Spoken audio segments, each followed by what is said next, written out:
ಜಗಜೀವನ್ ಅವರ ಪುಣ್ಯತಿಥಿ ಅವರನ್ನ ಇಡೀ ದೇಶದಲ್ಲಿ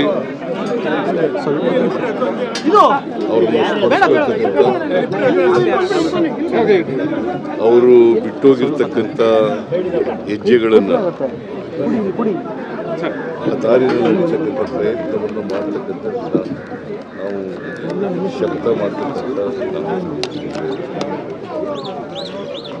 ಪ್ರತಿ ವರ್ಷ ಕರ್ನಾಟಕ ಸರ್ಕಾರ ಅವರ ಹುಟ್ಟಿದ ಹಬ್ಬ ಇರ್ಬೋದು, ಅವರ ಪುಣ್ಯತಿಥಿ ಇರ್ಬೋದು, ಎರಡೂ ದಿನಗಳನ್ನು ಆಚರಣೆ ಮಾಡ್ತೀವಿ. ಅವ್ರನ್ನ ಸ್ಮರಿಸ್ತಕ್ಕಂಥ ಕೆಲಸವನ್ನು ಮಾಡ್ತಾ ಇದ್ದೀವಿ. ಬಾಬು ಜಗಜೀವನ್ ರಾಮ್ ಅವರು 1952ರಿಂದ ಬದುಕಿರೋವರೆಗೂ ಕೂಡ ದೇಶದಲ್ಲಿ ಸುಮಾರು 40 ವರ್ಷಗಳ ಕಾಲ ದೀರ್ಘವಾಗಿ ರಾಷ್ಟ್ರ ರಾಜಕಾರಣದಲ್ಲಿ ಅವರನ್ನು ನಾವು ಈ ಹಸಿರು ಕ್ರಾಂತಿ ಇದೆಯಲ್ಲ ಅದರ ಅಧಿಕಾರ ಅಂತ ಕರಿತೀವಿ. ಯಾಕಂತಂದರೆ ಸ್ವಾತಂತ್ರ್ಯ ಬಂದ ಮೇಲೆ ನಮಗೆ ಆಹಾರದ ಭದ್ರತೆ ಇಲ್ಲ. ಆಹಾರದ ಭದ್ರತೆಯನ್ನು ಈ ದೇಶದ ಜನರಿಗೆ ಆಹಾರ ಮಂತ್ರಿಯಾಗಿ ಅವರು ಮಾಡಿಕೊಟ್ರು ಅಂತಕ್ಕಂಥದ್ದನ್ನು ಈ ಸಂದರ್ಭದಲ್ಲಿ ನೆನ್ಕೊಳ್ಬೇಕಾಗುತ್ತೆ. ಈಗ ನಾವು ಸ್ವಾತಂತ್ರ್ಯ ಬಂದಾಗ ನಮ್ಗೆ ಆಹಾರದ ಭದ್ರತೆ ಇರಲಿಲ್ಲ. ವಿದೇಶಗಳಲ್ಲಿ ಹೋಗಿ ಆಹಾರ ಪದಾರ್ಥಗಳನ್ನು ಕೇಳಬೇಕಾದಂಥ ಬೇಡಬೇಕಾದಂಥ ಪರಿಸ್ಥಿತಿ. ಇವರು ಆಹಾರ ಮಂತ್ರಿ ಆದಾಗ ಇಂದಿರಾ ಗಾಂಧಿ ಅವರೆಲ್ಲರೂ ಕೂಡ ಸೇರ್ಕೊಂಡು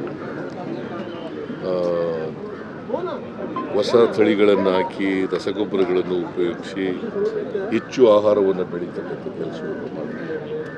ದೇಶಕ್ಕೆ ಬೇಕಾದಂಥ ಇವತ್ತು ಆಹಾರದ ಭದ್ರತೆ ಸಿಕ್ಕಿದರೆ ಅದಕ್ಕೆ ಜಗಜೀವನ್ ರಾಮ್ ಅವರು ಕೂಡ ಪ್ರಮುಖವಾದಂಥ ಕಾರಣಕರ್ತರು ಅಂತಕ್ಕಂಥದ್ದನ್ನು ಬರೀಲಿಕ್ಕೆ ಸಾಧ್ಯ ಇಲ್ಲ. ಅವರು ರಕ್ಷಣಾ ಮಂತ್ರಿಯಾಗೂ ಕೂಡ ಭಾಳ ಕೆಲಸವನ್ನು ಮಾಡಿದ್ರು. ಇವತ್ತು ದೇಶ ನೆನ್ಕೊಳ್ತಕ್ಕಂಥ ಕೆಲಸವನ್ನು ಮಾಡಿದ್ರು. ಅವರು ಒಬ್ಬ ದಕ್ಷ ಆಡಳಿತಗಾರ, ಯಾವುದೇ ಇಲಾಖೆ ಇದ್ದರೂ ಕೂಡ ದಕ್ಷ ಆಡಳಿತಗಾರ. ಜೊತೆಗೆ ಕಾರ್ಮಿಕ ಕಾನೂನುಗಳಿದ್ದಾವಲ್ಲ, ಇವತ್ತು ಅನೇಕ ಕಾನೂನುಗಳನ್ನು ರಚನೆ ಮಾಡಲಿಕ್ಕೆ ಕಾರಣಕರ್ತರು. ಗೊತ್ತಾಯ್ತಲ್ಲ? ಸೊ ಕಾರ್ಮಿಕರ ಪರವಾಗಿ, ರೈತರ ಪರವಾಗಿ, ದಲಿತರ ಪರವಾಗಿ, ಬಡವರ ಪರವಾಗಿ ಅವರು ಜೀವನದುದ್ದಕ್ಕೂ ಕೂಡ ಹೋರಾಟವನ್ನು ಮಾಡ್ಕೊಂಡು ಬಂದಿದ್ದರು. ಅಂಥವರ ಪುಣ್ಯತಿಥಿಯನ್ನು ಇವತ್ತು ಆಚರಣೆ ಮಾಡ್ತಾ ಇದ್ದೀವಿ. ಅವರನ್ನು ಸ್ಮರಿಸ್ಕೊಂಡು ಅವರ ದಾರಿನಲ್ಲಿ ನಡೀತಕ್ಕಂಥ ಪ್ರಾಮಾಣಿಕ ಪ್ರಯತ್ನವನ್ನು ಮಾಡ್ತೇವೆ.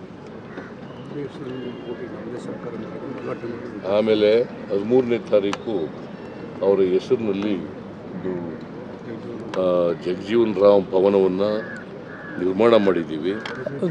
ನಾನಿದ್ದಾಗಲೇ, ಹಿಂದೆ ಚೀಫ್ ಮಿನಿಸ್ಟರ್ ಆಗಿದ್ದಾಗಲೇ ಅದಕ್ಕೆ ಶಂಕುಸ್ಥಾಪನೆ ಮಾಡಿತು. ಈಗ ಸುಮಾರು 100 ಕೋಟಿಗೂ ಹೆಚ್ಚು ಆಂಜನೇಯ ಅವರು ಸೋಷಿಯಲ್ ವೆಲ್ಫೇರ್ ಮಿನಿಸ್ಟರ್ ಆಗಿದ್ದಾಗ ನಾವೇ ಅದನ್ನು ಅಡಿಗಲ್ಲು ಹಾಕಿದ್ದು. ಈಗ ನಾನೇ ಅದನ್ನು ಉದ್ಘಾಟನೆ ಮಾಡ್ತಾ ಇದ್ದೀನಿ. ಭಾಳ ಸಂತೋಷ. ಅಲ್ಲಿ ಕೌಶಲ್ಯ ತರಬೇತಿನೂ ಕೂಡ ಮಾಡ್ತೀವಿ. ಭಾರತದ ಮಾಜಿ ಉಪ ಪ್ರಧಾನಿಗಳಾಗಿದ್ದಂಥ ನಿಮ್ಮೆಲ್ಲರ ಮೆಚ್ಚಿನ ನಾಯಕರಾದ ನಮ್ಮ ಬಾಬು ಜಗಜೀವನ್ ರಾಮ್ ಅವರ 38ನೇ ಸ್ಮರಣೆಯ ಈ ಒಂದು ಶುಭ ಸಂದರ್ಭದಲ್ಲಿ ನಾಡಿನ ಜನಪ್ರಿಯ ಮುಖ್ಯಮಂತ್ರಿಗಳಾದ ಸಿದ್ದರಾಮಯ್ಯ ಸರ್ ಅವರು ಮತ್ತು ಉಪಮುಖ್ಯಮಂತ್ರಿಗಳಾದ ಡಿ.ಕೆ. ಶಿವಕುಮಾರ್ ಅವರು ಮತ್ತು ಸಮಾಜ ಕಲ್ಯಾಣ ಸಚಿವರಾದ ಎಸ್.ಸಿ. ಮಹದೇವಪ್ಪನವರು ಬಂದು ಪುಣ್ಯಸ್ಮರಣೆಯ ಒಂದು ಇದಕ್ಕೆ ಪುಷ್ಪನಮನ ಮಾಡಿ ಬಾಬೂಜಿ ಅವರ ಒಂದು ಪುಣ್ಯಸ್ಮರಣೆಯನ್ನು ಈ ಒಂದು ಅದ್ದೂರಿಯಾಗಿ ಮಾಡಿದ್ದಾರೆ. ಅದೇ ರೀತಿ ಸ್ಥಳೀಯ ಸಂಸ್ಥೆಯ ಎಲ್ಲ ಚುನಾವಣೆಗಳಲ್ಲೂ ನಮ್ಮ ಒಂದು ಸಮುದಾಯ ಅತಿ ಹೆಚ್ಚಿನ ರೀತಿಯಲ್ಲಿ ಈ ಒಂದು ಸರ್ಕಾರ ಬರೋದಕ್ಕೆ ತುಂಬಾ ಸಹಕಾರ ಮಾಡಿದೆ. ಅದನ್ನೆಲ್ಲ ಮನಗಂಡು ನಮ್ಮ ಸರ್ಕಾರದ ವಿಶೇಷ ಏನು ನಮ್ಮ ಮುಖ್ಯಮಂತ್ರಿಗಳಾಗಿರ್ಬೋದು, ಉಪಮುಖ್ಯಮಂತ್ರಿಗಳಾಗಿರ್ಬೋದು ಮತ್ತು ನಮ್ಮ ಸಮುದಾಯದ ಎಲ್ಲ ಮಂತ್ರಿ ವರ್ಗದವರೆಲ್ಲರೂ ಸೇರಿ ಸಮುದಾಯದ ಒಂದು ಮುಖಂಡರಿಗೆ ಒಂದು ಹೆಚ್ಚಿನ ಪ್ರಾತಿನಿಧ್ಯ ನೀಡಿ MLC ಸ್ಥಾನನ ಯಾರಿಗಾದರೂ ನೀಡಲಿ, ನಮ್ಮ ಒಂದು ಸಮುದಾಯದ ಒಂದು ಬದ್ಧತೆಗೆ ವಿಶೇಷವಾಗಿ MLC ಮತ್ತು ಮುಂಬರುವ BBM ಚುನಾವಣೆಯಲ್ಲಿ ಅತಿ ಹೆಚ್ಚು ಸೀಟ್ಗಳನ್ನ ನಮ್ಮ ಒಂದು ಸಮುದಾಯಕ್ಕೆ ಪ್ರಾತಿನಿಧ್ಯ ಮೀಸಲಿಟ್ಟು ನಮಗೆ ಒಂದು ಆಭಾರಿ ಆಗಬೇಕು ಅಂತ ನಾನು ಈ ಮುಖಾಂತರ